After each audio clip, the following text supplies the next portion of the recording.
জানো তো, বিয়ের আগে যখন রান্না করতে চাইতাম, মানে বায়না করতাম মায়ের কাছে, তখন কিন্তু গরম জিনিসটা মা কিছু করতে দিত না। মানে কড়াই গরম তেল থাকলে সেটার মধ্যে কিছু দেওয়ার হলে মাই গিয়ে দিয়ে দিত, মাছ বলো মাংস বলো যাই বলো, যাতে ফোসকা বা ছ্যাঁকা না খাই।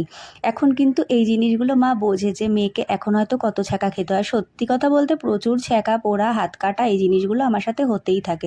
এগুলো তো নর্মালি বলো, মেয়েদের বিয়ের পর তো হবেই। এগুলো কিন্তু শুধু মেয়েদের নয়, যেমন মেয়ের মারা চিন্তা করে তেমন কিন্তু ছেলের মায়েদেরও অনেক কষ্ট হয়। কারণ যখন পুকু খেলাধুলায় অনেক চোট পেয়ে আসে, তখন কিন্তু আমার খুব কষ্ট হয় কাটাছেঁড়াগুলো দেখলে।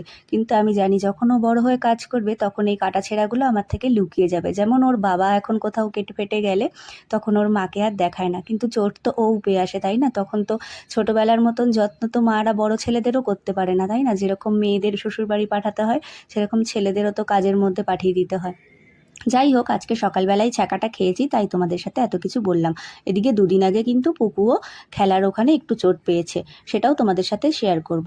যাই হোক, আজকে আগের দিন মা এসেছিল, একটু গরম গরম বেগুনি করে দিয়েছিলাম। মা এসেছিল পুকুর পয়লা বৈশাখের জামা কাপড় দিতে, সেটা তোমাদের সাথে পরে শেয়ার করব।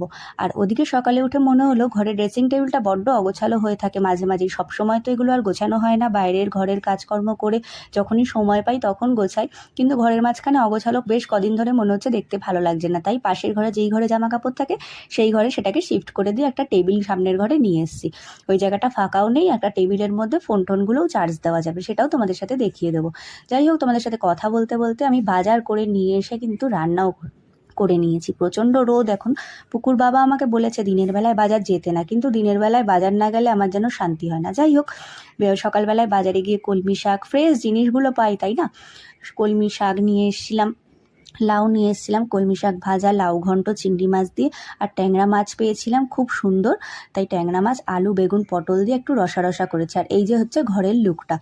তো আজকে এইটাই আমাদের খাওয়া দাওয়া ছিল। আর এই যে পাটা কেটেছে এইভাবেই, আমারও দেখলে সত্যিই খুব কষ্ট হয়, জানি বড় হলে তো আর বলবে না।